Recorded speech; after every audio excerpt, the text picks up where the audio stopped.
প্রিয় দর্শক, আমন্ত্রণ ইউএসএআইডি এবং ইউকেইডি এর যৌথ অর্থায়নে যুক্তরাষ্ট্র ভিত্তিক আন্তর্জাতিক সংস্থা ডেমোক্রেসি ইন্টারন্যাশনালের বাস্তবায়নে বাংলাদেশে পরিচালিত স্ট্রেংথেনিং পলিটিক্যাল ল্যান্ডস্কেপ প্রকল্পের আওতায় আয়োজিত কথা হোক অনুষ্ঠানে আপনাদের সবাইকে স্বাগত জানাচ্ছি। আমি রুবায়েত ফেরদৌস।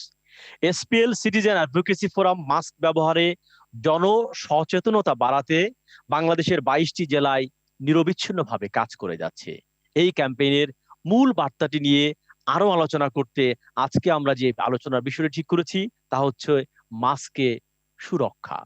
প্রিয় দর্শক, এই বিষয়ে কথা বলবার জন্য আমাদের আমন্ত্রণে আজকে বিজ্ঞ প্যানেলিস্ট হিসেবে যোগ দিয়েছেন। আসুন প্রথমেই তাদের সঙ্গে পরিচিত হই। আমাদের সঙ্গে আছেন বাংলাদেশ আওয়ামী লীগের দপ্তর সম্পাদক ব্যারিস্টার বিপ্লব বড়ুয়া। ব্যারিস্টার বড়ুয়া, আপনাকে স্বাগত।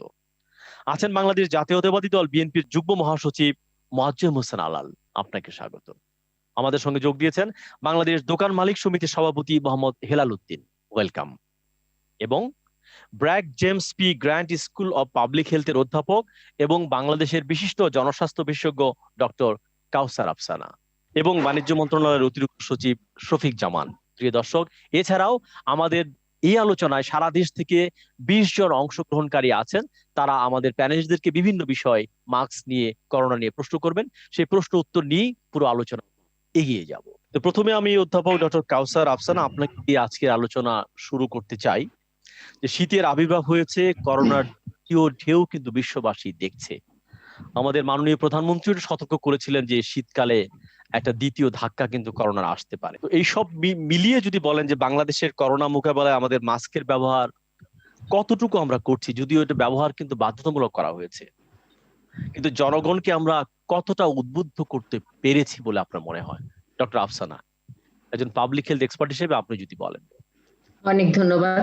এই প্রসঙ্গটা নিয়ে আমরা আজকে আলোচনা করতে এসেছি, কারণ এটা অনেক গুরুত্বপূর্ণ একটা বিষয়। এখন যে প্রশ্নটা এসেছে মাস্ক ইউজটা আসলে কোনোদিনও বন্ধ করতে বলেনি আমাদের সরকার। প্রথম থেকে যখন WHO ঘোষণা দিয়েছে যে মাস্ক পরতে হবে, মাস্ক কিন্তু আমরা পরেছি। এবং আমি কয়েকদিন আগের একটা গবেষণায় দেখলাম যে মাস্ক ইউজটা প্রথম দিকে যেভাবে শুরু হয়েছিল সেটা বিরাট একটা ড্রপ হয়েছে। তো এটা আমি ডেটাতে দেখলাম তথ্যগতভাবে, কিন্তু আমার পার্সোনাল অভিজ্ঞতা এবং যেহেতু আমি এটা খুব অবজার্ভ করি, বাংলাদেশে আসলে কখনোই কোনো সময়ই খুব বিশেষ কিছু মানুষ ছাড়া আসলে কখনোই মাস্ক এভাবে ব্যবহার করা হয়নি। কত ভাগ আপনাদের হিসাবে মাস্ক ব্যবহার করা আমাদের কোনো কি পরিসংখ্যান আছে আপনাদের? পরিসংখ্যানটা খুব রিসেন্টলি একটা ইউনিসেফের একটা স্টাডিতে দেখলাম, আর ওটা এটা গত কিছুদিন আগের ডেটা, বাট এটা প্রেজেন্টেশন হয়েছে কয়েকদিন আগে। সেটাতে দেখা যাচ্ছে বাংলাদেশে 70% এক সময় হয়েছিল, বিভিন্ন দেশের ওরা পর্যালোচনা করে দেখেছে, এবং সেটা থেকে 31% ড্রপ করেছে। আমাদের বাংলাদেশে একটা সবার ধারণা হয়েছে যে আমরা যদি গরিব মানুষের এই অসুখ না, এটা হলো বাংলাদেশের ধারণা। কিন্তু আপনি বিশ্বব্যাপী যেটা দেখছেন অন্যান্য দেশে, সেখানে কিন্তু যাদের অবস্থা পণ্য না, তারাই কিন্তু আসলে মৃত্যু তাদের বেশি হয়েছে এবং তারা ইনফেক্টেড হয়েছে বেশি। তো একটা আমাদের সৌভাগ্যজনক ভাবে বাংলাদেশ একটা দেশ যে আমরা এখন পর্যন্ত ওই রকম একটা অবস্থায় পৌঁছাই নেই যে সবাই হাই রাইজ বিল্ডিং এ থাকি, সবাই আমরা বন্ধ ঘরে থাকি, সবাই আমরা এসি রুমে থাকি, এরকম আমাদের দেশের অবস্থা না। যেহেতু গ্রামগঞ্জে বা বস্তিতে এখনো মানুষ মোটামুটি খোলামেলা বলতে পারি, যেখানে এসি নাই বা আলো বাতাস নর্মাল ন্যাচারাল এনভায়রনমেন্টটা আছে, যার জন্য হয়তো বা এখানে মনে হচ্ছে যে আমাদের ইনফেকশন কম হচ্ছে। কিন্তু আপনার একটা রিসার্চ দেখেছেন যেটা মাস দেড়েক আগে একটা উত্তেজনা তৈরি করেছিল বাংলাদেশে, আইইডিসিআর বাংলাদেশ সরকারের এবং আইসিডিডিআরবির গবেষণা, যদিও খুব ছোট্ট করে, সেটা ঢাকা শহরে দেখা হয়েছিল। এবং দেখা গেছে যে ঢাকা শহরের মানুষের মধ্যে 45% মানুষ অ্যাকচুয়ালি অলরেডি ইনফেক্টেড হয়ে গেছে, কিন্তু তারা জানে না।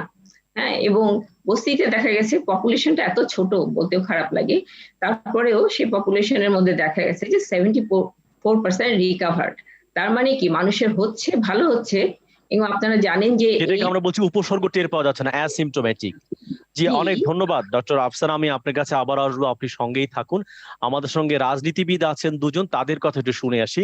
মোয়াজ্জেম হোসেন আলাল, আপনি যদি একটু বলেন, আমরা করোনা মোকাবেলায় সামাজিক দূরত্ব নিশ্চিতের কথা বলছি, আমরা মাস্ক ব্যবহারের কথা বলছি, কিন্তু আমরা দেখছি যে ছোটখাটো রাজনৈতিক কর্মকাণ্ড ঠিক সামাজিক দূরত্ব বজায় রাখা হচ্ছে না। মাস্ক ব্যবহারও এক ধরনের অনীহা আমরা দেখতে পাচ্ছি। তো একজন রাজনীতিবিদ হিসেবে আপনি যদি বলেন এইটাতে আপনাদের কি করণীয় আছে মানুষকে সচেতন করার? আপনাকে ধন্যবাদ। রাজনৈতিক দলগুলোর উঁচু পর্যায়ের মূল নেতৃত্বে যারা আছেন তারা বেশিরভাগই উচ্চশিক্ষিত এবং সারা পৃথিবীর খবরাখবর নিয়মিত রাখেন, এমনটাই আমাদের বিশ্বাসের তথ্য প্রযুক্তির যুগে। আপনি দেখেন, একটা ছোট্ট একটা উদাহরণ আপনাকে এ প্রসঙ্গে আমি দেই, এত ভালো লেগেছে আমার, যে মার্কিন যুক্তরাষ্ট্রে একটা শপিং মলে লেখা রয়েছে যে avoid touching men, instead follow women. এখন এই যে অ্যাভয়েড টাচিং মেন, এটা দিয়ে তারা কি বুঝিয়েছে? তারা এম এর অ্যাব্রিভিয়েশন দেখিয়েছে মাউথ, ই এর অ্যাব্রিভিয়েশন দেখিয়েছে আইস, এবং এন এর অ্যাব্রিভিয়েশন দেখিয়েছে নোজ। অর্থাৎ এই তিনটাকে অ্যাভয়েড করো, মেনকে অ্যাভয়েড করো। ইনস্টেড ফলো ওমেন, পরিবর্তে মহিলাদেরকে অনুসরণ করো। এখন ওমেনের অ্যাব্রিভিয়েশন তারা কি দেখিয়েছে? ডব্লিউ তে তারা দেখিয়েছে ওয়াশ ইউর হ্যান্ডস, ওতে তারা দেখিয়েছে ওবে social oblique physical distance, M A তারা দেখিয়েছে মাস্ক আপ, ইতে দেখিয়েছে ইট ওয়েল অ্যান্ড এক্সারসাইজ, আর এন এ দেখিয়েছে no unnecessary crowding. Men woman, কত একটা চমৎকার অ্যাট্রাকটিভ জিনিসটাকে দিয়ে এমন একটা বিজ্ঞাপন দিয়েছে যেটা তোলপাড় হয়ে গেছে, একটা যে কত সুন্দর একটা। এ ধরনের কোনো কিছু রাজনৈতিক দলগুলোর পক্ষ থেকে আমরা দেখিনি। এমনকি ফ্রন্ট ফাইটার হিসাবে যারা কাজকর্ম করেছেন, আমাদের চিকিৎসা কর্মী যারা, চিকিৎসকরা, আমাদের আইন শৃঙ্খলা রক্ষাকারী বাহিনীর লোকজনরা, তাদেরও মাধ্যমে অথবা সিটি কর্পোরেশনের মাধ্যমেও যদি বিলবোর্ড গুলোতে সতর্ক বাণীগুলো জোরদার ভাবে দেওয়ার ব্যবস্থা করা হতো, বা এইরকম অ্যাট্রাকটিভ কিছু আকর্ষণীয় বিজ্ঞাপনের মাধ্যমে করা যেত, সেটা ভালো হতো। বরং আমরা রাজনৈতিক দলগুলো যখন দেখেছি যে এক পক্ষ রাস্তায় নেমেছে, মনে হচ্ছে যেন ওই পক্ষকে বিট করার জন্য আমারও কিছু করা দরকার, এজন্য আমিও নামলাম, কিন্তু সেখানে সতর্কতার বালাইটা খুবই কম ছিল। এটা অত্যন্ত দুঃখজনক ব্যাপার। এটা হচ্ছে একটা দিক। আরেকটা দিক হচ্ছে যে নির্বাচিত পার্লামেন্ট ভারতেও রয়েছে, আর আমাদের এখানে নির্বাচিত হোক অনির্বাচিত হোক একটা পার্লামেন্ট রয়েছে। আমাদের এখানে আমরা দেখলাম যে করোনাকালীন সময়ে ভারতের নেতারা একটা উদাহরণ সৃষ্টি করেছে। দলমত নির্বিশেষে সকল মন্ত্রী এবং সাংসদরা তাদের মূল যে পারিতোষিক বা সম্মানী যেটা পায় তার 30% তারা এই করোনা ফান্ডে দান করেছেন। আর আমাদের এখানে মন্ত্রীদের, উপমন্ত্রীদের এবং সংসদ সদস্যদের ভ্রমণ ভাতা শতকরা 20% বাড়ানো হয়েছে। সুতরাং রাজনৈতিক দলগুলোর পক্ষ থেকে যে কনসাসনেসটা গ্রো করানোর জন্য যে বিষয়টি ছিল সেটি হয়নি, বরং এমন এমন দুঃখজনক ঘটনাও হয়েছে। মোবাইল ব্যবসা করে তারা মাস্ক সাপ্লাইয়ের অনুমোদন পেয়েছে, মাছের ব্যবসা করে তারা মাছ সাপ্লাইয়ের অনুমোদন পেয়েছে, অটোমোবাইল ওয়ার্কশপের মালিক তারা পিপি সাপ্লাইয়ের অনুমোদন পেয়েছে, এমনকি চিকিৎসকরা পর্যন্ত মাস্ক সরবরাহের দায়িত্ব পেয়েছে, যেখানকার মধ্যে আবার অনেক অনেক ক্ষেত্রে দেখা গেছে ভুয়া N95 মাস্কও সেখানে দেওয়া হয়েছে। অত্যন্ত দুঃখজনক। জি, অনেক ধন্যবাদ মজ্জেমুদ্দিন আলাল, আপনি থাকুন, আপনার কাছে আবার আসবো। আমাদের সঙ্গে আরেকজন রাজনীতিবিদ ব্যারিস্টার বিপ্লব বড়ুয়া, আপনি যদি একটু বলেন যে আমরা তো মনে করি যে রাজনীতিবিদরাই মানুষ অনুসরণ করে, তাদের কথাগুলো শুনতে চায়, তাদের প্রচুর ফলোয়ার্স থাকে দেশব্যাপী, তো তারা কিভাবে এই যে মাস্কটাকে আরো বেশি জনপ্রিয় করতে পারে, আরো বেশি মানুষকে সচেতন করতে পারে? ব্যারিস্টার বিপ্লব বড়ুয়া। ধন্যবাদ রুবায়েত ফেরদৌস। করোনা নিয়ে আমাদের ভীতি কেটে গেছে। আমরা করোনার দ্বিতীয় ধাপে বিভিন্ন আপনার ওয়েস্টার্ন কান্ট্রিতে প্রাদুর্ভাব আমরা দেখতে পাচ্ছি। তো এখন এই অবস্থায় আসলে আমাদের করণীয় কি? এখানে অনেকে বলছেন যে মাস্ক ব্যবহারের বিষয়টি আজকে গুরুত্ব পাচ্ছে। আসলে আমরা শুরু থেকে আমাদের দল বাংলাদেশ আওয়ামী লীগের পক্ষ থেকে যখন করোনার কারণেই সবকিছু বন্ধ করা হয় মার্চ মাসের মাঝামাঝি সময়ে, আমরা সারা দেশে আমাদের দলের পক্ষ থেকে আমরা নিয়মিত আমাদের দলের নেতা কর্মীদেরকে সাংগঠনিক নির্দেশনা দিয়েছি যে তারা যাতে প্রতিটি কাজকর্মে তারা যাতে মাস্ক ব্যবহার করে, স্বাস্থ্যবিধি অনুসরণ করে এবং যে সামাজিক দূরত্ব সেটি অনুসরণ করে এবং ঘন ঘন যাতে তারা যাতে হাত ধুয়ে। একইভাবে আমরা জনসাধারণের মাঝেও আমরা লিফলেট বিতরণ করেছি। আমাদের নেতৃবৃন্দ এবং আমাদের দলের প্রধান মাননীয় প্রধানমন্ত্রী বঙ্গবন্ধু শেখ হাসিনা, তিনিও সকল অনুষ্ঠানে কিভাবে আপনার হাঁচি কাশি হলে কিভাবে সুরক্ষা দিতে হবে, কিভাবে মাস্ক ব্যবহার করতে হবে সেটি তিনি নিজেও দেখিয়েছেন। এবং আমাদের দলের প্রতিটি কর্মকাণ্ডে আমরা কিভাবে স্বাস্থ্যবিধি মেনে, স্বাস্থ্য সুরক্ষা বিধি মেনে নিজেদেরকে সুরক্ষা করতে পারি সেই ব্যবস্থা আমরা গ্রহণ করেছি। এখন সরকার বলেছে যে মাস্ক ছাড়া কোনো সার্ভিস কাউকে দেওয়া যাবে না। আসলে এটি একটি সম্মিলিত একটি প্রচেষ্টা, একটি ঐক্যবদ্ধ আন্দোলনের মতো। আমাদের শুধু রাজনীতিবিদ নয়, দেশের সকল জনগণকে ঐক্যবদ্ধভাবে এই স্বাস্থ্যবিধি মেনে চলতে হবে। এখানে আমাদের বিএনপির সিনিয়র নেতা মোয়াজ্জেম হোসেন আলাল ভাই এখানে একটি স্বাস্থ্য সচেতনতা অনুষ্ঠানে তিনি যেভাবে রাজনৈতিক বক্তব্য দিলেন, আমি বিনয়ের সাথে ওনাকে বলতে চাই, আজকে সারা পৃথিবীতে করোনাকালীন সময়ে আমাদের সরকারের মাননীয় প্রধানমন্ত্রী বঙ্গকন্যা যে সমস্ত ব্যবস্থা গ্রহণ করেছেন, অর্থনৈতিক যে চাকা এটাকে সচল রাখার পাশাপাশি মানুষকে সুরক্ষা দেওয়া, আমার মনে হয় না অন্য যে কোনো রাষ্ট্র কিংবা প্রধানমন্ত্রী, সরকার প্রধান আমাদের মতো সফলতা দেখাতে পারেন। পৃথিবীর বড় বড় রাষ্ট্র যখন করোনাকালীন সময়ে অর্থনৈতিক মন্দার কারণে তাদের জিডিপি গ্রোথ আপনার নিম্নগামী হয়েছে, ঋণাত্মক হয়েছে, সেই জায়গায় বাংলাদেশ আজকে দক্ষিণ এশিয়ায় সকলের আগে। আমি মনে করি সরকার এই জায়গায় অত্যন্ত ভালো কাজ করেছেন। আলাল ভাই ভারতের উদাহরণ দিয়েছেন, ধন্যবাদ। কিন্তু ভারতে সোনিয়া গান্ধী কিন্তু নিঃশর্তভাবে সরকারকে সমর্থন দিয়েছিলেন মার্চ মাসে লিখিতভাবে, এবং এই নিয়ে কোনো রাজনীতি হয়নি। এখানে আমরা দেখেছি যে বিএনপি নেতারা কিংবা অন্যান্য রাজনৈতিক দল করোনাকালীন পরিস্থিতিতে মানুষের দুর্ভোগ নিয়েও, মানুষের যে স্বাস্থ্য ঝুঁকি নিয়েও তারা রাজনীতি করেছেন, বরাবর সরকারকে দোষারোপ করেছেন। এটা অত্যন্ত দুর্ভাগ্যজনক। আমাদের বেসিক কিছু ইস্যুতে আমাদের ঐক্যবদ্ধ থাকতে হবে, এবং সেখানে বিএনপি, আওয়ামী লীগ কিংবা সমাজকর্মী সকলকে ঐক্যবদ্ধভাবে মানুষকে বোঝাতে হবে মাস্ক আমাদেরকে সুরক্ষা দিবে, এবং আমরা সাধারণ মানুষকে কিভাবে এ ধরনের একটি করোনা মহামারী নিয়ন্ত্রণের আন্দোলনে সবাইকে যাতে কিভাবে আমরা অংশগ্রহণ করাতে পারি, সেটাই হবে আমাদের সকলের চ্যালেঞ্জ। অনেক ধন্যবাদ ব্যারিস্টার বিপ্লব বড়ুয়া, আপনি সঙ্গে থাকুন।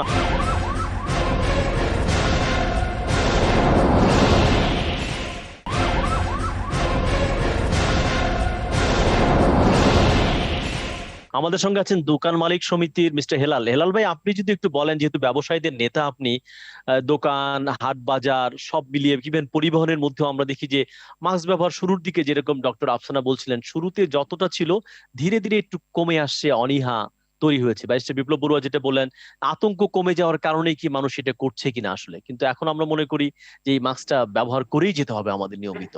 তো এই ব্যাপারে আপনি দোকান মালিক সমিতির পক্ষ থেকে আপনারা কি করছেন, ব্যবসায়ীদের পক্ষ থেকে? জি, আমরা যে কাজটি করেছি আপনি জানেন রুবাদ ভাই, যে আমরা মানে মার্চে যখন করোনা ভাইরাস দেখা দিল, তারপরে এপ্রিল থেকে কিন্তু আমরা দোকানপাট খুলে দেওয়ার কথা চিন্তা করলাম, এবং আমরা সরকারের করলাম, দাবি জানালাম, এবং ওনারা কিন্তু যথারীতি আমাদের খুলেও দিলেন। আমরা মে মাস দিকে এসে দোকানপাট খুলে দিলাম, এবং এটা ওই সময় যেভাবে বলা হয়েছিল যে মে মাসে দোকানপাট খুলে দেওয়া মানে আমাদের টোটাল মানে করোনা ভাইরাসটা আবার মানে সবার ঘরে ঘরে পৌঁছে যাবে ইত্যাদি ইত্যাদি কথা বলা হয়েছিল। এই যে করোনাটা প্রথম অবস্থা আমরা যেভাবে ভয় পেয়েছিলাম যে করোনা হওয়া মানে হচ্ছে সেই বাড়িতে পুলিশ এসে লাল পতাকা লাগিয়ে দিত, আশেপাশের মানুষ সব দৌড়ে পালাতো, অথবা পুলিশ তাকে মাইক্রোবাসে করে হসপিটাল নিয়ে যেত। হসপিটালে কি ছিল?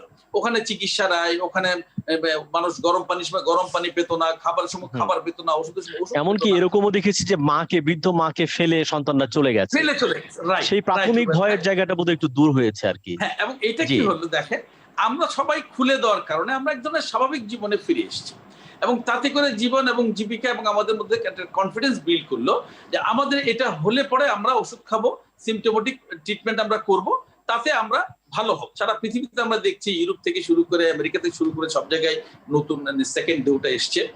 আমরা ভাবছি শীতে চলে আসবে। আমরা কিন্তু গত সপ্তাহে, গত 17 তারিখে আমরা একটা প্রেস কনফারেন্স করে আমরা বলে দিচ্ছি মাস্ক নাই, সেবা নাই, একদম পরিষ্কার কথা। প্রত্যেকটি মার্কেট আপনি দেখবেন, যেটা আলাল ভাই বললেন, আমেরিকার উদাহরণ দিলেন, আলাল ভাই যদি 2-1 দিনের মধ্যে আমাদের মার্কেট গুলোতে যান, সব মার্কেটের সামনে দেখবেন ওখানে আমাদের বলা আছে মাস্ক নাই, সেবা নাই। এই মুহূর্তের ভ্যাকসিন মাস্ক দিয়ে নাক মুখ ঢেকে নিন। আমরা মনে করছি এই মুহূর্তে ভ্যাকসিন হচ্ছে আমার এই মাস্ক দিয়ে আমি নাক মুখ ঢেকে রাখবো, এবং আমরা আগামী সোমবার প্রায় 50 লক্ষ মাস্ক দেওয়ার জন্য আমরা তৈরি হয়েছি। আমরা সারা ঢাকা শহরে বিভিন্ন গ্রামে আমরা ফ্রি মাস্ক দিব। অনেক ধন্যবাদ হেলাল ভাই, সঙ্গেই থাকুন, আমরা আলোচনা করব বাণিজ্য মন্ত্রণালয়ের অতিরিক্ত সচিব শফিক জামান। ধন্যবাদ। আমাদের যে কোভিড-19 যে প্যান্ডেমিক, সেই প্যান্ডেমিকটা আমাদের মার্চে যখন আমাদের সব লকডাউন হয়ে গেল, সেখান থেকে আমরা বাণিজ্য মন্ত্রণালয়, স্বাস্থ্য মন্ত্রণালয় সহ আমরা বিভিন্ন মন্ত্রণালয়ে কাজ করছি। তা মূলত প্রথম যখন আমাদের মার্চে আমাদের ফার্স্ট কেস ডিটেক্ট হওয়ার পরে আমরা প্রথমত যেটা ছিল স্বাস্থ্য ঝুঁকি, সেই অনুযায়ী স্বাস্থ্য মন্ত্রণালয় তাদের ব্যাপক কার্যক্রম নিয়েছে, বিশেষ করে চিকিৎসার বিষয় এবং সেটাকে প্যান্ডেমিকটাকে কিভাবে আমরা ডাক্তারদেরকে কিভাবে মোবিলাইজ করা, হসপিটালে চিকিৎসা, এইসব বিষয় ছিল। যেহেতু আমাদের কোভিড-19 এটা একটা নতুন একটা ইস্যু এবং এই বিষয়ে আসলে সারা বিশ্বব্যাপী এটার একটা ভয়াবহতা ছিল, সেখানে এই প্রস্তুতিটা স্বাস্থ্য মন্ত্রণালয় নিয়েছে। এর পাশাপাশি বাণিজ্য মন্ত্রণালয় মূলত ফোকাস করেছে, যেটা মাননীয় প্রধানমন্ত্রী বলেন সবসময়, যে জীবন এবং জীবিকা, সেই জীবিকার যে বিষয়টা আছে সেটা জীবনের বিষয়টা স্বাস্থ্য মন্ত্রণালয় যেভাবে দেখছে, জীবিকার ক্ষেত্রে প্রথমত আমাদের বাণিজ্য মন্ত্রণালয়ের চ্যালেঞ্জ ছিল আমাদের যে বাজার মূল্যটা ধরে রাখা এবং আমাদের যে সরবরাহ ব্যবস্থা, সাপ্লাই চেইনটাকে অব্যাহত রাখা। কারণ হলো যে লকডাউনের সময় দেখা গেল যে আমাদের যে ফুড, যেটা আমাদের এসেনশিয়াল কমোডিটি, সেটা সাপ্লাইয়ের একটা বড় ধরনের প্রতিবন্ধকতা তৈরি হয়েছিল, সেটাকে আমরা মূলত ফোকাস করেছিলাম। এর পাশাপাশি আমাদের যেগুলো আছে আমাদের শিল্প কলকারখানা, স্পেশালি যে গার্মেন্টস, সেটা আমরা সীমিত আকারে আমরা খুলে দেওয়ার পরে, এবং ইনশাআল্লাহ দেখেন আপনারা এই যে কোভিডকে কিন্তু বাংলাদেশ মাননীয় প্রধান নেতৃত্বে আমরা খুব ভালোভাবে মোকাবিলা করছি। এবং বাংলাদেশ দেখেন আমাদের ব্যবসা বাণিজ্য এবং আমাদের এক্সপোর্ট যদি দেখেন, তাহলে বাণিজ্য মন্ত্রণালয় এবং যেটা নির্দেশনা আমাদের ছিল, সেই নির্দেশনার আলোকে আমাদের কিন্তু ইকোনমি কিন্তু এটা কিন্তু সচল রয়েছে এবং আমাদের এক্সপোর্ট থেকে শুরু করে আমাদের ইনকাম অ্যাক্টিভিটিস, অনেক ধন্যবাদ প্রিয় দর্শক। আপনারা দেখছেন আরটিভি এবং ডেমোক্রেসি ইন্টারন্যাশনালের বাস্তবায়নে বিশেষ আলোচনা অনুষ্ঠানের কথা হোক, যেখানে আজকে আমরা কথা বলছিলাম মাস্কে সুরক্ষা। আমাদের সঙ্গে থাকুন, একটু পরেই আমরা ফিরে আসছি আলোচনায়।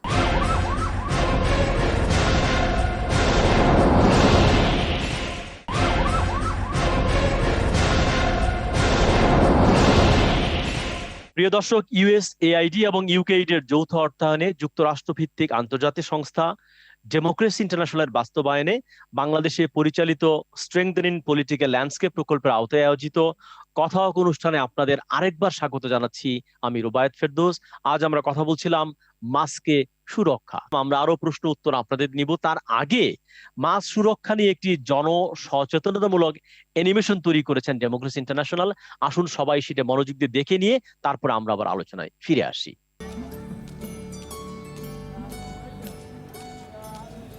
রহমান চাচা, 1 কেজি চিনি দেন।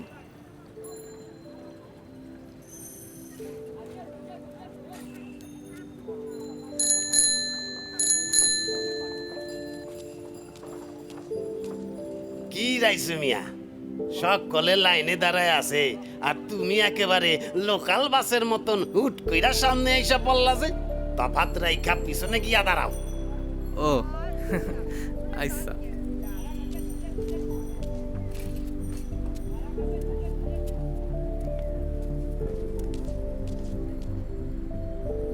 ওই মিয়া, ওইখানেই দাঁড়াও। গলায় তোমার কি? মাস্ক। ওইটা দিয়া নাক মুখ ঢাইকা নাও, তারপর বলো কি লাগবো। 3টা সাবান দেন।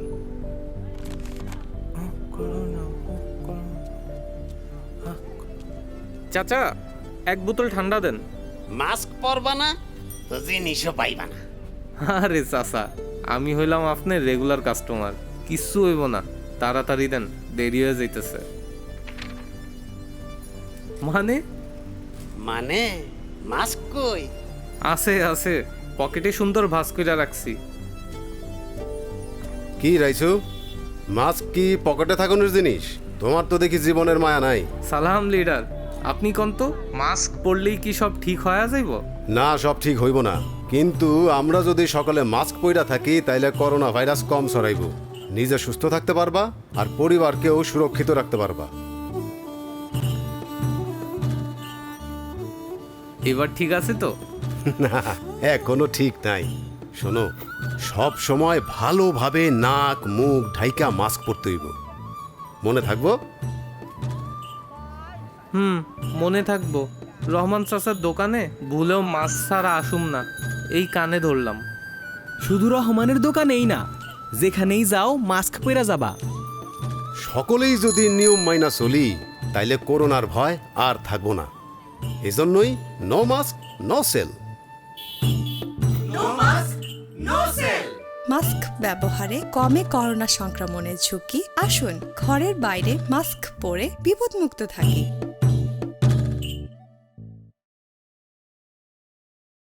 জি, অনেক ধন্যবাদ। আমরা জনসচেতনামূলক সেই ক্লিপটি দেখলাম। এখন আমি যারা অংশগ্রহণকারী আমাদের সঙ্গে আছেন তারা কাকে কি প্রশ্ন করতে চান আপনার প্রশ্নটি উত্থাপন করতে পারেন, যে কেউ। আমার প্রশ্ন বিজ্ঞ প্যানেলিস্টের কাছে, মাস্ক ব্যবহার নিশ্চিতে আইন শৃঙ্খলা বাহিনীর ভূমিকা কিরূপ হতে পারে, এটি আমার প্রশ্ন। অনেক ধন্যবাদ, অনেক ধন্যবাদ। কে উত্তর করবেন? ব্যারিস্টার বিপ্লব বড়ুয়া। আইন শৃঙ্খলা রক্ষাকারীর ভূমিকা তিনি জানতে চেয়েছেন। আমরা মানুষকে উদ্বুদ্ধ করতে চাই যে তার জীবন রক্ষার জন্য এবং তার প্রিয়জনের জীবনের সুরক্ষার জন্য তাকে মাস্ক ব্যবহার করতে হবে। আমরা আশা করি যে আইন শৃঙ্খলা বাহিনী অবশ্যই রাষ্ট্রের যে আইন অনুযায়ী তারা কাজ করবে, কিন্তু আমরা যে জিনিসটি চাই এবং যে কারণে আজকের অনুষ্ঠান তা হচ্ছে সকল মানুষকে সচেতন করা, তারা যাতে মাস্ক ব্যবহার করে, তারা যাতে নিজের জীবনকে সুরক্ষা দেয় এবং অন্যর জীবনকে তারা যাতে রক্ষা করে। অনেক ধন্যবাদ। আর কেউ যদি আপনার প্রশ্ন উত্থাপন করেন। আমার প্রশ্ন হচ্ছে আমার প্রিয় নেতা যুগ্ম সাধারণ সম্পাদক মোয়াজ্জেম হোসেন আলাল ভাইয়ের কাছে, যে আসছে শীতে করোনার প্রকোপ থেকে নেতা কর্মীদের রক্ষার জন্য দলের পক্ষ থেকে কি ধরনের পদক্ষেপ নিবেন বলে ভাবছেন? আপনাকে ধন্যবাদ। এ প্রসঙ্গে আমি যেটা বলবো, প্রথমে বিপ্লব বড়ুয়া সাহেব প্রথম থেকে যেভাবে বলছেন তাতে তো কারোই কিছু করার আর প্রয়োজন নাই, কারণ সবই সরকার ব্যবস্থা করছেন, জীবন জীবিকা থেকে শুরু করে সবকিছু। আমি যেটা বলবো, বিএনপির পক্ষ থেকে প্রথম সবার আগে, সরকারের শুরু করার অনেক আগে ঢাকা শহরে আমরা লিফলেট বিতরণ করেছি ফেব্রুয়ারি মাসে এই বছরে। মার্চ মাসের প্রথম দিক থেকে আমরা জিয়াউর রহমান ফাউন্ডেশনের মাধ্যমে পিপি এবং মাস্ক বিতরণ শুরু করেছি হাসপাতালে। আমি নিজেও সেখানে গিয়েছি। সারা ঢাকা শহরে 300-র উপরে হাত ধোয়ার বেসিন, সাবান এবং সে সাবান রাখা লোক সহ আমরা বিএনপি পক্ষ থেকে ব্যবস্থা করেছি। প্রত্যন্ত অঞ্চলে আমাদের যে নেতাকর্মীরা আছেন তাদের ওরিয়েন্টেশনের জন্য, এবং সেখানে আমরা সৌজন্যমূলক ভাবে কিছু মাস্ক এবং অন্যান্য হ্যান্ড ওয়াশের জিনিসপত্র পাঠিয়েছি। সামনে কর্মকাণ্ডগুলো আমরা আরো জোরদার করব। এবং আমরা এখানে যেটা বলতে চাই, শুধুমাত্র জীবন এবং জীবিকা সমান তালে চলছে এটা বললে হবে না, এখানে কিছু কারিগরি ত্রুটি রয়েছে, সেইটা সরকারকে পরামর্শ দেওয়া আমাদের দায়িত্ব। যেমন পরীক্ষা এখন অনেক কমে গেছে বিভিন্ন অব্যবস্থাপনার কারণে, আবার পাশাপাশি মানুষ সচেতন হয়েছে, বাসায় বসে আইসোলেশন নিয়ে তারা চিকিৎসা নিচ্ছে। সুতরাং এটা হচ্ছে একটা সম্মিলিত প্রচেষ্টা, সরকার একা সব করে ফেলেছে, বাহবা নিয়েছে। আর ভারতে যে সোনিয়া গান্ধী সমর্থন দিয়েছেন, নির্বাচিত একটি সরকারকে সমর্থন দিয়েছেন, এখানে ওই সরকার নিয়ে কোনো বিতর্ক নাই যেটা নির্বাচিত কিনা, এটাও বুঝতে হবে। আর আমরা তো সহযোগিতার কথা বলছি, জাতীয় প্রশ্নে আমরা অবশ্যই একমত। আর কেউ যদি আপনার প্রশ্ন উত্থাপন করেন। সাংগঠনিক কার্যক্রমের ক্ষেত্রে নেতাকর্মীদের মাঝে যে মাস্কের ব্যবহার, এটা তুলনামূলকভাবে অনেকই কম। আর যেহেতু আসন্ন শীত আসছে, আমাদের দ্বিতীয় ধাপে আবার করোনা আক্রমণ আরো বেড়ে যেতে পারে। এই ক্ষেত্রে সাংগঠনিক যদি কোনো নির্দেশনা থাকতো তাহলে সম্ভবত আমাদের জন্য অনেক ভালো হতো।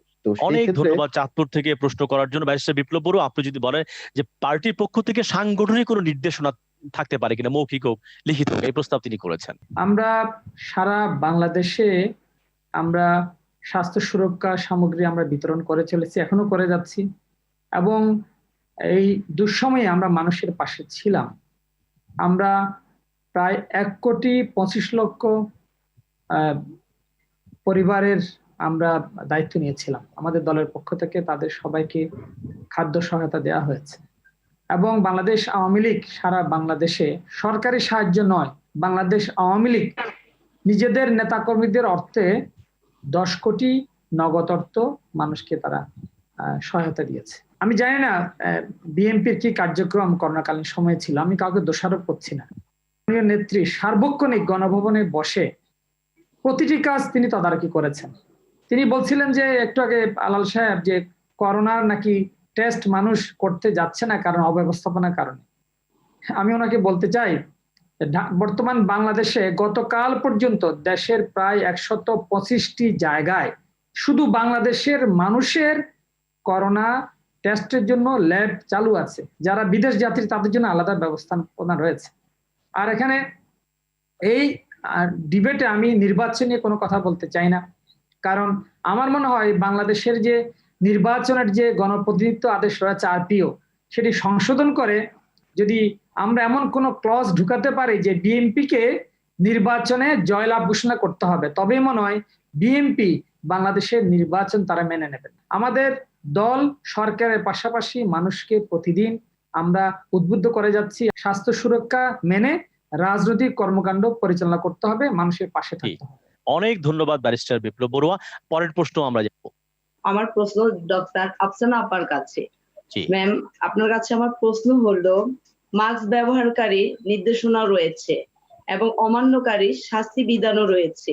আবার অন্যদিকে আমরা দেখছি রাজধানী সহ দেশের বিভিন্ন জেলাগুলিতে অহরহ মানুষ মাস্ক ছাড়া ঘুরছেন, চলাফেরা করছেন। এই ব্যাপারে আপনার মূল্যায়ন কতটুকু? ডক্টর আফসানা। মানুষ আসলে মাস্ক ব্যবহার করতে চায় না, এটা হলো প্রথম কথা। হ্যাঁ, আপনি সারা পৃথিবীতে দেখছেন তো, আপনারা শুধু বাংলাদেশ তো না। তো মাস্ক ব্যবহার করাটার জন্য অনেকেই বলেছেন আমাদের এখানে বক্তারা যে একটা এমপ্যাথি তৈরি করা। হ্যাঁ, আমি যদি মাস্ক পরি তাহলে আমি শুধু এটা অসুখটাকে শুধু প্রিভেন্ট করতে পারবো না, আমি আরেকটা মানুষকে প্রোটেক্ট করতে পারবো। এটা হলো এমপ্যাথি। সেজন্যই আসলে বারবার বলা হচ্ছে যে আমরা যেন মানুষ বিচলিত হই। এমপ্যাথি মানে বিচলিত হয়ে তারপরে কাজটা করা। তো আমরা তো বিচলিত হচ্ছি না, কারণ আমরা ধরে নিয়েছি যে এটা তো নর্মাল লাইফ চলছে, বাট এটা নর্মাল না। আপনারা তো সবাই জানেন যে এটা নর্মাল লাইফ না। তো এই নর্মাল লাইফটাতে যদি আমরা এভাবে চলতে থাকে, এই মুহূর্তে যেহেতু কোনো রকম ভ্যাকসিন আসে নাই, কোনো রকম এরকম কোনো মেডিসিন আসে নাই যে মেডিসিনটা খেয়ে আমরা অসুখটা ভালো হয়ে যাবে, তাহলে আমাদের কাছে যে কয়েকটা জিনিস আছে পাবলিক হেলথ মেজারে, সেগুলো স্ট্রিক্টলি ফলো করা। তার মধ্যে মাস্ক ইউজটাকে একেবারে সুন্দর, মানে জানতে হবে মাস্ক পরাটা কিভাবে পড়তে হয়।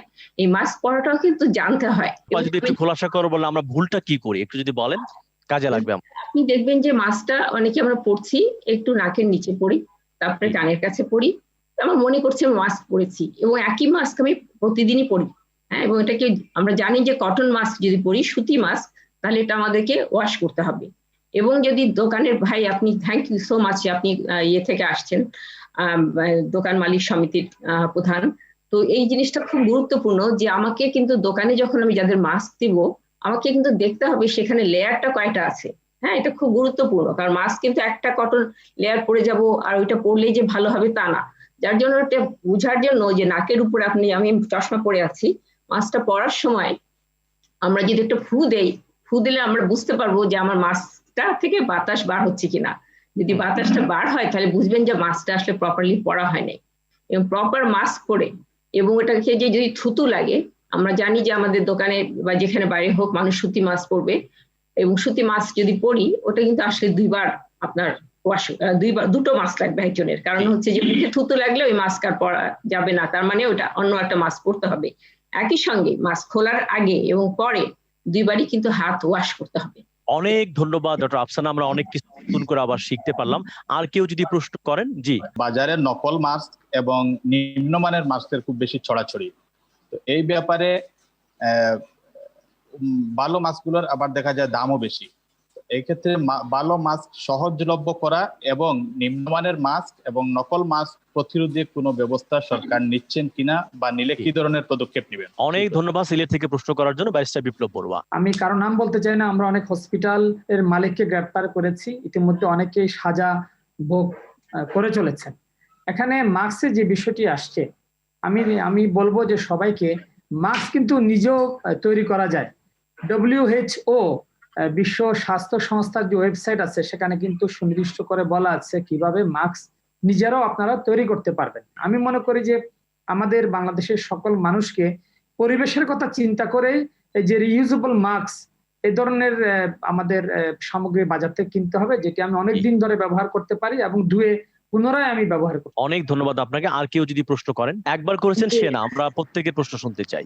আমি বাংলাদেশ আওয়ামী লীগ দপ্তর সম্পাদক বিপ্লব বড়ুয়ার কাছে প্রশ্ন করতে চাচ্ছি, রাজনৈতিক দলের সকল কর্মকাণ্ডে মাস্ক পরিধান বাধ্যতামূলক কেন করা হচ্ছে না? আমরাও আমাদের সংগঠনের প্রতিটি নির্দেশনায় আমরা এটা বলে দিই যে মাস্ক ব্যবহার করতে হবে, এবং যে শারীরিক দূরত্ব, সামাজিক দূরত্ব অনুসরণ করেই বাংলাদেশ আওয়ামী লীগ সকল কর্মসূচি ভার্চুয়ালি করে যাচ্ছে।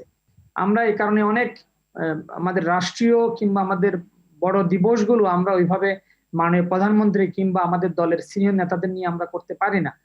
তো আমি মনে করি যে এক্সাম্পল, যে নজির মাননীয় প্রধানমন্ত্রী স্থাপন করেছেন, আমরা করেছি। আমি মনে করি যে দলের নেতা কর্মীদেরকে এটি কোনো রকম চাপ প্রয়োগ করে নয়, আমি মনে করি যে তাদের উপলব্ধিতে বিষয়টি আসা উচিত কিভাবে তারা নিজেদের সুরক্ষা দেওয়ার জন্য মাস্ক পরবেন এবং আমাদের দলের কিংবা অন্যান্য ভাই বোনদের কিভাবে তারা মাস্ক পরার জন্য উদ্বুদ্ধ করবেন, এটি অনেক ধন্যবাদ আমাকে আপনাকে। দায়িত্ব আপনাদের নিতে হবে।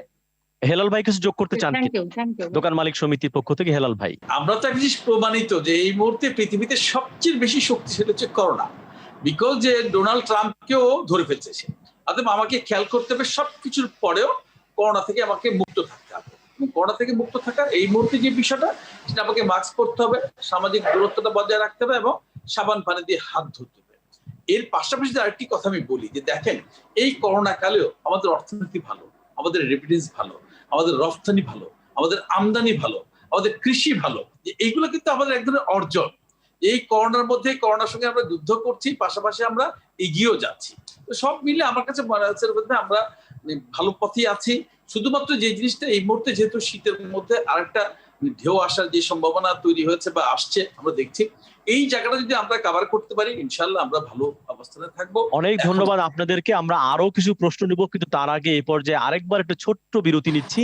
আপনারা দেখছেন আরটিভি এবং ডেমোক্রেসি ইন্টারন্যাশনালের বাস্তবায়নে বিশেষ আলোচনা অনুষ্ঠানের কথা হোক, যেখানে আজকে আমরা কথা বলছিলাম মাস্কে সুরক্ষা। আমাদের সঙ্গে থাকুন, একটু পরেই আমরা ফিরে আসছি আলোচনায়।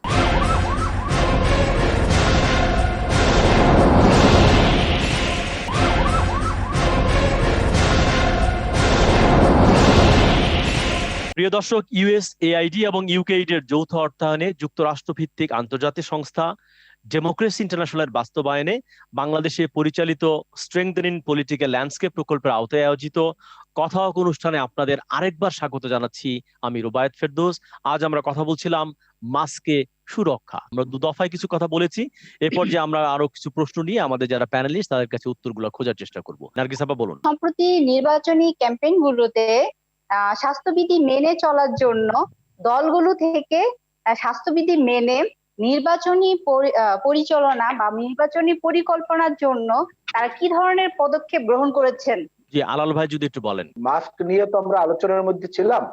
আসলে মাস্কের আশপাশ থেকে অনেকগুলো কথা চলে এসেছে, আমিও এনেছি, অন্যান্যরাও এনেছেন, কিন্তু এই কথা শুনে মনে হচ্ছে যে এত ভালো আমরা আছি, এই আলোচনাটার আদৌ কোনো প্রয়োজনই ছিল না। দোকান মালিক সমিতির এই ভদ্রলোক যেভাবে বলে গেলেন হেলাল সাহেব, তাহলে ওনার কাছে আমি একটা প্রশ্ন রাখি যে এই ঢাকা এয়ারপোর্টের নাম পরিবর্তনের জন্য 1200 কোটি টাকা খরচ করা হলো, সোফিয়া নামক রোবট এনে 12 কোটি টাকা খরচ করা হলো, তারপরে আপনার লক্ষ কোটি টাকা বিদেশে পাচার হলো, তারপরে আপনার বিভিন্ন জায়গায় আমরা দেখছি এরকম টাকা খরচ হচ্ছে, কিন্তু একটা আইসিইউ বেডের দাম ওয়ার্ল্ড মার্কেটে এখন 22 থেকে 26 লক্ষ টাকা, সঙ্গে আরো 4 লাখ টাকা যদি আমরা অতিরিক্ত ধরি তাহলে 30 লাখ টাকা।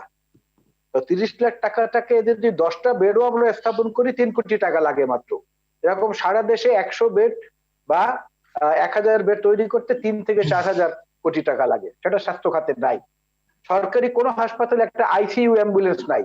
তো এই অর্থনৈতিক সমৃদ্ধিটা আমার করোনার কি কাজে লাগতেছে? সাধারণ মানুষ এটার কোনো উপকার পাচ্ছে না। যে কারণে সাধারণ মানুষের জন্য একমাত্র মাস্কই হচ্ছে অবলম্বন, যে মাস্কটাকে বাধ্যতামূলক করার জন্য মাঝে মাঝে করা হতে হয়। আমরা এই দেখি নির্দেশনা, সিভিল সার্জনদেরকে দায়িত্ব দেওয়া হলো red zone, green zone, yellow zone করার, আবার কিছুদিন পরে খবর নাই। আবার দেখি নির্দেশনা, স্বাস্থ্যমন্ত্রী বললেন ভেন্টিলেটরের প্রয়োজনই নাই, আবার আর এক মন্ত্রী বললেন যে আমাদের কোনো পিপি সংকট নাই, ওটা আছে ইউরোপের, অথচ আমরা দেখছি সংকট আছে। তো এই যে কৃতিত্ব নেওয়ার জন্য শুধু সবকিছু বলা তা না, মানুষ নিজে থেকে অনেকটা সচেতন হয়েছে এবং সেই সচেতনতার জন্য প্রাথমিক সবচেয়ে স্তর যেটা সবচেয়ে হাতের কাছে না সহজলভ্য, সেটা হচ্ছে মাস্ক। এই মাস্কটাকে পরার জন্য সঠিকভাবে উদ্বুদ্ধ করতে পারাটাই হচ্ছে যে কোনো রাজনৈতিক দলের মূল দায়িত্ব। সেটা বিএনপি প্রথম থেকে শুরু করেছে, এখন অবধি করছে। অনেক ধন্যবাদ। আমার প্রশ্নটা হচ্ছে আমাদের বাংলাদেশ আওয়ামী লীগের দপ্তর সম্পাদক জনাব বিপ্লব বড়ুয়া দাদার কাছে। মাস্ক ব্যবহারের ক্ষেত্রে বাধ্যবাধকতা এইটা আনার ব্যাপারে কেন্দ্রীয় নির্বাহী সংসদ থেকে কোনো প্রকার কোনো সিদ্ধান্ত আছে কিনা, বা তারা কোনো সিদ্ধান্ত নেবেন, বা এই ধরনের কোনো ভাবনা আছে কিনা? অনেক ধন্যবাদ। আমার মনে প্রশ্নটি হয়ে গেছে, পরের প্রশ্ন যদি আমরা শুনি। এই প্রশ্নটি উত্তর করেছেন ব্যারিস্টার বড়ুয়া। জি, আমি বলতে চাচ্ছিলাম। জি আপা বলেন। আমার প্রশ্নটি হচ্ছে কাউসার আফসানা আপার কাছে। প্রশ্নটি, গণপরিবহনে মাস্ক ব্যবহার নিশ্চিত করতে পরিবহন মালিক সমিতির পক্ষ থেকে কি কি উদ্যোগ নেওয়া যেতে পারে বলে উনি মনে করেন, এটা যদি আমরা একটু জানতে পারতাম। এখানে কোনো দ্বিমত নাই, এটাতে কিন্তু একদম করতেই হবে। যেভাবে আমাদের দোকান মালিক সমিতি ওনারা যেভাবে পদক্ষেপ গ্রহণ করেছেন, একই ধরনের পদক্ষেপ যেখানে আমরা দেখেছি যে গণপরিবহনে ছিল, এটা প্রথম দিকে যেভাবে স্ট্রিক্টলি মেনটেন করা হতো সেটা এখন হচ্ছে না, কিন্তু এটাকে স্ট্রিক্টলি মেনটেন করতে হবে। যদি আমরা না করি তাহলে দেখা যাবে যে ইনফেকশন চান্সটা অনেক বেশি হাই হবে, আমরা যেখানে একসঙ্গে সবাই বসে থাকবো আর কি। আমি মনে করি যে আমাদের দেশে যেসব রাজনৈতিক দল কাজ করছেন এবং প্রথমত যেটা করা উচিত বিশেষ করে কোভিড-19 বিষয়ে যে একটা সমন্বয় করে একসঙ্গে কর্মীদের কাজ করা মাঠ পর্যায়ে এবং উপরে, এবং এটা এত গুরুত্বপূর্ণ এই মুহূর্তে যে এই সমন্বয়টা যেটা হয়তো আমরা এই মুহূর্তে বুঝতে একটু অসুবিধা হতে পারে, কিন্তু এটা খুবই গুরুত্বপূর্ণ। এক আর 2 নম্বর আমি যেটা মনে করি সেটা হলো যে যেসব কর্মীরা আছেন আমাদের রাজনৈতিক দলের মধ্যে, ওনাদের মধ্যে সত্যি কথা বলতে গেলে অনেক ভালোভাবে অ্যাওয়ারনেস তৈরি করা। কারণ হচ্ছে এই মুহূর্তে আমাদের মনে হচ্ছে আমরা সব জানি, কিন্তু সব কিছু আমরা হয়তোবা জানি হয়তোবা জানি না, কিন্তু বারে বারে মনে করিয়ে দেওয়াটা এটা খুব গুরুত্বপূর্ণ। কারণ আমরা সবসময় একটা কথা বলে থাকি যে কমিউনিটি অ্যাওয়ারনেস, কমিউনিটি বলতে কিন্তু শুধু মাঠের যে মানুষ তা না, আমরা কিন্তু আমি নিজেও কিন্তু একটা কমিউনিটি। তো প্রতিটা মুহূর্তে আমাকে মনে করিয়ে দেওয়া যে আমাকে কোভিড-19 থেকে বিপদ মুক্ত হতে হলে, দেশকে মুক্ত করতে হলে, মানুষদের মুক্ত করতে হলে আমাকে কি করতে হবে। সেখানে আমরা জানি যে মাস্ক পরাটা একদমই একটা অনিবার্য জিনিস, এবং দ্বিতীয়ত আমাদের হাত যেভাবে হাত ধোয়ার কথা 20 সেকেন্ড থেকে 30 সেকেন্ড পর্যন্ত সাবান দিয়ে পরিষ্কার পানি দিয়ে হাত ধোয়া সেটা করা, এবং আমাদের যে সোশ্যাল ডিস্টেন্স বা আমাদের যে দূরত্বটা বজায় রাখা সেটা করা। তো মাস্ক পরার ব্যাপারটা একটু কঠিন, কারণ হচ্ছে যে আমরা কখনোই এটা করি নাই। তো আমরা যদি এখন করে থাকি তাহলে আমাদের এই রাজনীতি দলের মধ্যে যেসব কর্মী বাহিনী আছে তাদের কিন্তু সচেতন হতে হবে। তারাই তো আসলে একটা এক্সাম্পল ক্রিয়েট করবে, যে একটা উদাহরণ তৈরি করবে যে আমরা আসলে মাস্ক পরি এবং অন্যান্য যেগুলো আনুষঙ্গিক জিনিস সেগুলো আমরা সবকিছু করে থাকি। তারা যদি করে তাহলে যারা অন্য মানুষ আছে তারাও কিন্তু সেটা আসলে অনুসরণ করবে। দ্বিতীয়ত যেটা করা উচিত সেটা হলো যে যেই কনস্টিটিউয়েন্সিতে কাজ করি এবং সেখানে মেম্বার অফ পার্লামেন্ট যিনি যে দলেরই হোক না কেন, সেই দলের যিনি থাকবেন তার কিন্তু একটা গুরুত্বপূর্ণ রোল আছে, কারণ সে কিন্তু জনগণের প্রতিনিধি। তো জনগণের প্রতিনিধির সঙ্গে আমার কাজ করতে হবে, এবং আমি নিজে যেহেতু মেম্বার অফ পার্লামেন্টের সঙ্গে অনেক কাজ করেছি, তাতে আমি দেখেছি যে ওনারা অনেক কমিটেড ওনার কনস্টিটিউয়েন্সি নিয়ে। যদি এটাই হয়ে থাকে সত্য, তাহলে আমরা দেখব যে এই রাজনৈতিক দলগুলি আসলে খুব সুন্দরভাবে ওনাদের সঙ্গে কাজ করতে পারে। তারপরে লোকাল গভর্নমেন্ট আছে, সেটা তাদের সঙ্গে কাজ করা। আর তাছাড়া যেটা আমি গুরুত্বপূর্ণ মনে করি, কারণ বাংলাদেশে একটা দেশ, যে দেশে আসলে এনজিও বলে একটা গ্রুপ আছে, সেদিন আমরা সেভাবে কথা বলিনি। এনজিওদের কিন্তু বিশেষ ভূমিকা ছিল এটা স্বাধীনতার পর থেকে, এবং আমাদের বাংলাদেশ সরকার সবসময় এনজিওদের স্বাধীনতা দিয়েছে কাজ করার জন্য। কারণ এতটুকু দেশের মধ্যে এত মানুষ থাকি আমরা, এই মানুষের জন্য সবার কাজ করতে হবে।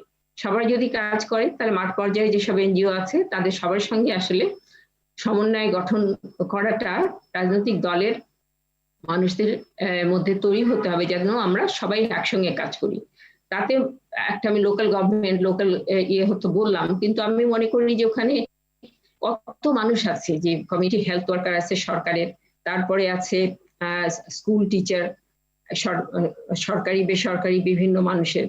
তো এই যে একটা বিরাট দল আছে, তাদের সঙ্গে যদি আমরা সত্যি সত্যি একটা অ্যাওয়ারনেস তৈরি করতে চাই, বা শুধু অ্যাওয়ারনেস না, সেটা আসলে কাজটা পরিণত হচ্ছে কিনা সেটার জন্য সার্বক্ষণিকভাবে সাপোর্ট দেওয়া, সহায়তা করা, যে আমি যেন কখনো কোনো জিনিস যেটা আমি জানি সেটা অন্যজনকে যাতে পালন করে, সেখানে আমাকে তাকে আসলেই এনকারেজ করতে হবে, মানে উদ্বুদ্ধ করতে হবে। সো উদ্বুদ্ধ করার জায়গাটা অত্যন্ত গুরুত্বপূর্ণ, এবং আমি মনে করি যে মাঠ পর্যায়ে যারা আছেন দলীয় কর্মীরা এবং যারা সত্যি সত্যি কাজ করে থাকেন, বিশেষ করে আমি যেহেতু বললাম সরকারি বেসরকারি মহলের যারা স্বাস্থ্যে কাজ করেন, শিক্ষায় কাজ করেন, এবং আমি এগ্রিকালচার, ফুড সিকিউরিটি, নিউট্রিশন যত আছে কর্মী বাহিনী, আমার মানে সবার সঙ্গে কাজ করার একটা বিরাট একটা পরিসর। কারণ কোভিড-19 পিরিয়ডটা শুধুমাত্র আমার একার না, এর দায়িত্ব সবার দায়িত্ব, এবং সেই দায়িত্বটা পালন করার জন্য আমি যেটা দেখছি যে আমাদের এই আজকের যে অনুষ্ঠানে সবার যেটা কমিটমেন্ট মনে হচ্ছে যে আমরা আসলে একটা কাজ করার জন্য আমরা আজকে এখানে আলোচনা করতে এসেছি। এবং আমি মনে করি শুধু আলোচনার মধ্যে না থাকা, এটা থেকে বের হয়ে আসা এবং এই কাজটাকে আসলে মাঠ পর্যায়ে সুষ্ঠুভাবে পরিচালনা করার দায়িত্বটা শুধুমাত্র সরকারের করলে হবে না। এদেশের আজকে যারা এখানে উপস্থিত আছেন রাজনৈতিক দলের দ্বিপক্ষীয় দল থেকে, তো আমি মনে করি যে সবার সমন্বয় এবং সবার পার্টিসিপেশন বা অ্যাক্টিভ এনগেজমেন্ট এটা খুবই গুরুত্বপূর্ণ ব্যাপার। তো আমি এইটাই আশা করব এবং আমরা যেন পালন করি। এবং অনেকটা যেমন মনে হয় যে আপনারা হয়তো জানেন যে বাংলাদেশ একটা দেশ, সেই দেশে আমাদের অনেক মনিটরিং গ্রুপ থাকে যারা আসলে দেখে থাকে এবং এটা পর্যবেক্ষণ করে থাকে। তো আমার মনে হয় যে একটা পর্যবেক্ষণ কমিটিও তৈরি হতে পারে এসব রাজনৈতিক দল থেকে, যাতে করে সহায়তা করতে পারি। আমরা কিন্তু এমন কোনো জিনিস না করি যাতে করে জনগণ যাতে এটা পছন্দ করে। তো জনগণের জন্য যেহেতু আমরা সেবা করার মন নিয়েই আজকে এই রাজনৈতিক দলের মধ্যে এসেছি, তো আমরা যেন মনে করি যে জনগণকে যদি আমি সাহায্য করতে চাই তাহলে আমাদেরকে সহায়তা করার জন্য যতটুকু আমাদের সবার জন্য স্যাক্রিফাইস করা সম্ভব সেটা করে তাদেরকে যেন বুঝাতে সক্ষম হই যে কোভিড-19 পিরিয়ডে আমাদের সাবধানতা অবলম্বন করার জন্য মাস্ক পরিধান, হাত পরিষ্কার রাখা এবং আমরা যাতে করে সোশ্যাল ডিস্টেন্সিংটা বজায় রাখি। এবং যেহেতু আজকে আমাদের বিষয়বস্তু ছিল আলোচনার মাস্ক পরিধান নিয়ে, সো মাস্কটাকে যেন মনে করি যেটা হলো এখন ভ্যাকসিনের, যেহেতু আমাদের এখনো মাঠ পর্যায়ে এখনো দেশে আসেনি, সো আমাদের এইটার একটি হয়তো বা বিকল্প হতে পারে যেটা হলো মাস্ক। তো মাস্ক পরিধান এবং এটা ভালোভাবে মাস্ক যেভাবে পরতে হয় সেটা যেন আমরা জানি এবং সেভাবে পরে থাকি। আমি বলেই আমার বক্তব্য শেষ করছি। অনেক ধন্যবাদ আমাকে এই প্রশ্নটা করার জন্য। অনেক ধন্যবাদ আপা। আমরা পরের প্রশ্নে যাব। তৃণমূল পর্যায়ে বিশেষ করে গ্রাম পর্যায়ের লোকজন যারা এখন কোভিড-19 এর ভয়াবহতা সম্পর্কে অবগত নয়, তারা মনে করে এটা কেবল শহর এলাকায় হয় এবং ধনীদের হয়। তো তৃণমূল পর্যন্ত ভয়াবহতার সম্পর্কে এবং গণসচেতনতা অবগত করা সচেতনতা বৃদ্ধিতে কি পরিকল্পনা গ্রহণ করা হয়েছে? তারা মাস্ক ব্যবহার এখনো করে না। জি, অনেক ধন্যবাদ। প্রশ্ন আমরা নিচ্ছি, একসঙ্গে উত্তর করব। পরের প্রশ্ন যাই আমরা। সামনে আবার সেকেন্ড ওয়েভ আসছে, এই ব্যাপারে একটা কথা শুনছি, সবাই বলছেন সেকেন্ড ওয়েভ যদি চলে আসে এবং সেটা যদি খুব ভয়ঙ্কর ভাবে আমাদের উপর এফেক্ট করে। আমরা আবহাওয়ার তারতম্যের একটা কথা শুনেছিলাম যে গরমকালীন আবহাওয়ায় করোনার এফেক্ট একরকম থাকে এবং শীতকালে আরেক রকম। তো আমরা শীতকালীন যে এফেক্টটা সেটা কিন্তু আমরা এখনো দেখতে পাইনি, এবং শীতকাল আসছে এবং শীতকালে বলা হচ্ছে যে সেকেন্ড ওয়েভ আমাদের মধ্যে আসবে। তো ওই সেকেন্ড ওয়েভ আসার পরে কি ধরনের স্টেপ নেওয়া হচ্ছে রুলিং পার্টি বা গভর্নমেন্টের পক্ষ? অনেক ধন্যবাদ। প্রশ্নটা আমরা বুঝেছি। পরের প্রশ্ন। প্রিয়তা ব্যারিস্টার বিপ্লব বড়ুয়া দাদার কাছে একটু প্রশ্ন রাখতে চাই। ইতিমধ্যে বাংলাদেশ সরকার মাস্ক ব্যবহার বাধ্যতামূলক করেছে, সেটা শীতের অতিমাত্রায় যে করোনা সংক্রমণ সেটা রোধে ভূমিকা রাখবে। আমার প্রশ্নটা হচ্ছে সরকারের এই উদ্যোগকে এগিয়ে নিতে সরকারের যে বিভিন্ন দপ্তরগুলো রয়েছেন সেই দপ্তরগুলোর মাঝে কিভাবে সমন্বয় করা যাবে? প্রশ্ন করেন এরকম কেউ আছেন কিনা? ওকে, আমরা একদম অনুষ্ঠানের শেষ পর্যায়ে আমি প্যানেলিস্টদের কাছে আবার সবার কাছে একবার করে আসবো। হেলাল ভাই, আপনি যদি শেষ 2 মিনিটে বলেন। জি রোবেদ ভাই, এই যে আলাল ভাই বললেন, অবশ্যই আলাল ভাই খুব ভালো বলেন, নিজের দোষটা বলেন, অপরের দোষটা বলেন, কিন্তু যে জিনিসগুলো ভালো সেগুলো তো ভালো বলবো, এটা তো সত্য।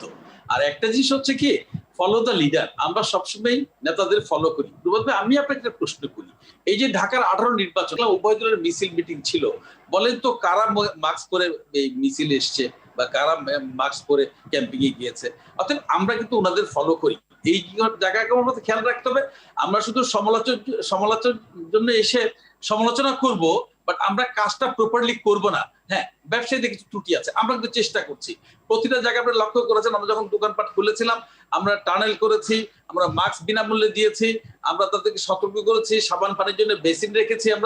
আমরা কিন্তু এই কাজগুলো করেই দোকানটা খুলেছি। এবং এখন যে কাজটা আমরা করছি, আমরা চেষ্টা করছি বিনামূল্যে মানুষকে মাস্ক দিব, মানুষকে অন্যান্যভাবে সচেতন করব। No mask no service, mask নাই সেবা নাই, এই যে কার্যক্রমটা আমরা শুরু করলাম, আসেন আমরা সবাই মিলে কার্যক্রমটা শুরু করি।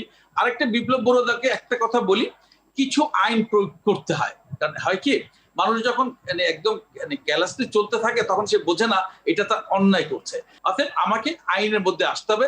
অনেক ধন্যবাদ হেলাল ভাই চমৎকার গুছিয়ে বলবার জন্য। ডক্টর আফসানা, শেষ 2 মিনিট আপনি যদি বলেন এক্সপার্ট হিসেবে, আমাদের সবার উদ্দেশ্যে যদি একটু বলেন কি করতে হবে বুলেট আকারে।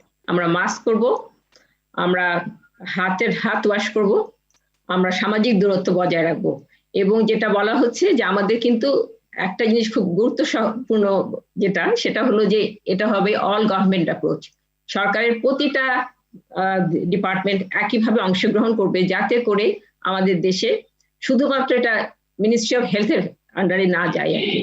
হ্যাঁ, আর আমার একটা কথা ছিল, একজন দর্শক কিন্তু বলেছিলেন যে সমন্বয় যেন থাকে, সরকারের সমস্ত দপ্তর উইং মন্ত্রণালয়ের মধ্যে যেন সমন্বিতভাবে কাজ থাকে। সমন্বয় থাকলে কাজ, না হলে কাজ হবে না। আর তার মধ্যে কিন্তু মানুষও আছে, যেমন আমরা যারা জনগণ, আমরাও কিন্তু একই সঙ্গে সম্মিলিতভাবে কাজ করতে হবে। আমার নিজে বাঁচবো এবং অন্যকে বাঁচাতে হবে। এবং সেটা যদি বাঁচতে পারি আমরা সুন্দর করে, তাহলে আমাদের যে আমাদের সামাজিক যে উন্নয়নগুলো হচ্ছে, সে সামাজিক উন্নয়নের আরো ভবিষ্যৎ আরো ভালো হবে। সেটাই আমি আশা করি যে আমাদের দেশে আমরা এটা দেখতে পারবো। এবং সবাইকে অনেক ধন্যবাদ। অনেক ধন্যবাদ আপা আপনাকে। মোয়াজ্জেম হোসেন আলাল ভাই, শেষ 2 মিনিট যদি একটু বলেন সবার উদ্দেশ্যে। এক কথায় যেটা বলতে চাই সেটা হচ্ছে, এটা একটা জাতীয় সংকট, এটা একটা বৈশ্বিক সংকট। এই সংকটের মধ্যে শ্রেণী বিভাজনের কোনো সুযোগ নেই। যারা আন্তরিক তাদেরকে সংযুক্ত করে কিভাবে কাজ করা যায়, আর এর মধ্যে যারা দস্যুবৃত্তি করছে তাদেরকে কিভাবে শাস্তি দেওয়া যায়, এই দুটো যদি আমরা একত্রে করতে পারি সমন্বিত আকারে, সেই ক্ষেত্রে সরকারের ইনভাইটেশনটা হচ্ছে মূল। সেই ইনভাইটেশনের উপরে নির্ভর করে বিরোধী দল সাড়া দিতে প্রস্তুত রয়েছে, সকল মানুষই রয়েছে বাঁচার প্রশ্নে। এটা আমাদের পক্ষ থেকে একটা প্রতিশ্রুতি রইল। অনেক ধন্যবাদ আপনাকে। আমি শেষ করবো ব্যারিস্টার বিপ্লব বড়ুয়াকে দিয়ে। আমি যে আলাল ভাইয়ের কথা সূত্র ধরে বলতে চাই, এটা একটি বৈশ্বিক সংকট এবং এই ধরনের একটি মহামারী মোকাবেলার জন্য পৃথিবীর কোন রাষ্ট্র, সরকার, মানুষ প্রস্তুত ছিল না। আমরা হাহাকার দেখেছি ইটালিতে, আমরা নিউ ইয়র্কে দেখেছি, আমরা পার্শ্ববর্তী রাষ্ট্র ভারতও দেখছি, এবং পৃথিবীর সকল সংস্থা, জাতিসংঘ, হু, ওয়ার্ল্ড ইকোনমিক ফোরাম, এই সরকারের গৃহীত সকল ব্যবস্থা, বিশেষ করে একটি জনবহুল রাষ্ট্রের সীমিত সম্পদ নিয়ে এই ধরনের মহামারী মোকাবেলার জন্য আমরা যা করেছি সেটা নিয়ে প্রশংসা করেছে, তার সুফল আমরা পাচ্ছি। তিনি বলছিলেন যে আলাল ভাই যে আইসিইউর কথা, আমি আজ পর্যন্ত আমি দেখলাম সারা বাংলাদেশে 570টি আইসিইউ বেড রয়েছে এবং খালি আছে আজ পর্যন্ত 291টি। তার মানে যে মানুষ যে চিকিৎসা সেবা পাচ্ছে না, মানুষ যে হাসপাতালে যে জায়গা পাচ্ছে না, এই তথ্য সঠিক নয়। তিনি করাপশনের কথা বলেছেন। আমি আইসিইউ অ্যাম্বুলেন্সের কথা বলেছি। আইসিইউ অ্যাম্বুলেন্স আমি আল্লাহ শেষ করি। তিনি করাপশনের কথা বলছিলেন। আমরা দুর্নীতিতে 5 বার চ্যাম্পিয়ন হওয়ার যে রেকর্ড, সেটা আমরা দেখেছি কোন সরকার করেছে।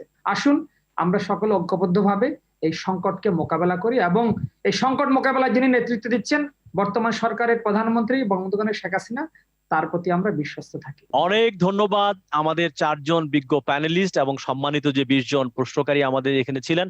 আপনাদের সবাইকে ধন্যবাদ, সারা দেশ থেকে আপনারা এখানে যুক্ত হয়েছেন। এবং প্রিয় দর্শক, আপনাদেরকে ধন্যবাদ এই আমাদের অনুষ্ঠানটি দেখবার জন্য।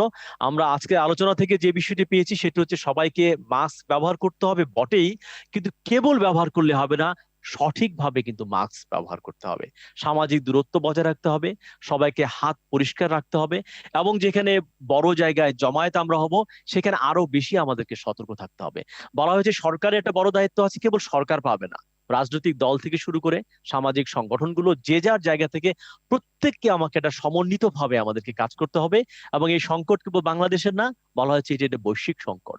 কাজে বাংলাদেশ ও বাকি বিশ্ব সবাইকে নিয়ে একসঙ্গেই এই পৃথিবীর সামনে যে অতিমারি আসছে সেটি আমাদেরকে মোকাবেলা করে আবারও ঘুরে দাঁড়াতে হবে। আমরা জানি যে মানুষ পরাজিত হয় না, মানুষ ধ্বংস হয়ে যেতে পারে। কাজে মানুষের পরাজয় নেই, মানুষ জয়ী হবে। এই করোনা থেকেও আমরা জয়ী হওয়া, বন্যা থেকে জয়ী হয়েছি, আমরা 71 আমরা জয়ী হয়েছি। কাজে এই অতিমারিকে মোকাবেলা করে নিশ্চয়ই আমরা সামনে তাকাবো, বুক ফুলে পৃথিবীর বুকে আবারও সুন্দর করে আমরা বাঁচবো, সেই প্রত্যাশা রেখে আজকের মতো কথা হোক অনুষ্ঠান এখানে শেষ করছি। সবাই ভালো থাকুন, নিরাপদে থাকুন এবং মাস্ক ব্যবহার করুন।